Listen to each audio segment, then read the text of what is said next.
Good morning everyone আপোনালোক সকলোকে মই মোৰ পুনৰ এটি নতুন ভিডিঅ'লৈ স্বাগতম।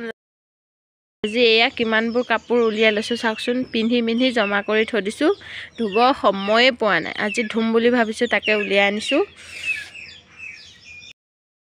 এইজনী মোৰ চৰাই বেমাৰ লাগিব বুলি ভাতৰ লগত এয়া ঔষধ দিছোঁ খাবলৈ।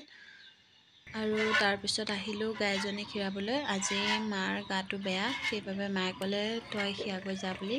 ফাৰ্ষ্ট এক্সপিৰিয়েঞ্চ হয়, আগতে কেতিয়াও মই গাই খীৰোৱা নাই। আজি প্ৰথমবাৰ এক্সপিৰিয়েঞ্চ কৰিলোঁ, ভয় লাগিছিল, তথাপিতো চেষ্টা কৰিলোঁ। আৰু গাঁৱলীয়া বোৱাৰী কৰিবতো লাগিবই এইবোৰ কাম।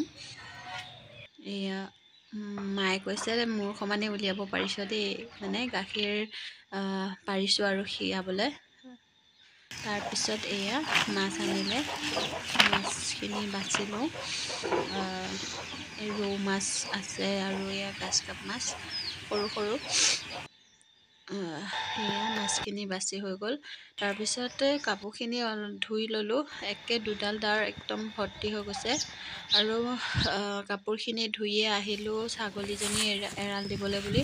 আমাৰ আকৌ খুটি এখেতেহে পোতে, দেখিছে নহয়, একদম তেখেতৰ পৰা মানে আপুনি ছাগলী এৰাল দিলেও লৈয়ে যাব লাগিব। আৰু এইফালে বনালোঁ ভাত, আৰু এয়া আইতাকৰ লগত ধুনীয়াকৈ খেলি আছে সিহঁতে।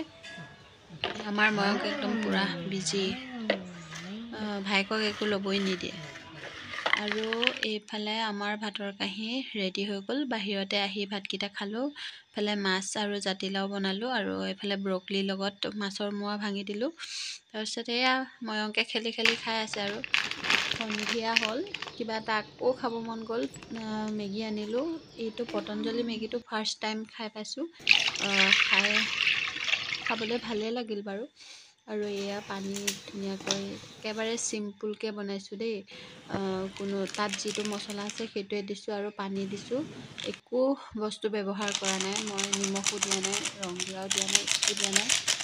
যেনেদৰে পেকেটত আছে তেনেদৰে পেকেটখিনি বাকি দিছোঁ পানীত। ফাইনেলি আমাৰ মেগী ৰেডি হৈ গৈছে। কেইবাদিনো ধৰি খাবলৈ বৰ মন গৈ আছিল, সেইবাবে আজি খাই দিলোঁ। একদম সোৱাদ কিন্তু বহুত ধুনীয়া আছিল দেই, মানে ভালে লাগিছে আৰু বহুত। আৰু সকলোৱে খালে চেনেলটো ছাবস্ক্ৰাইব কৰিব নাপাহৰিব। আজিলৈ বাই বাই।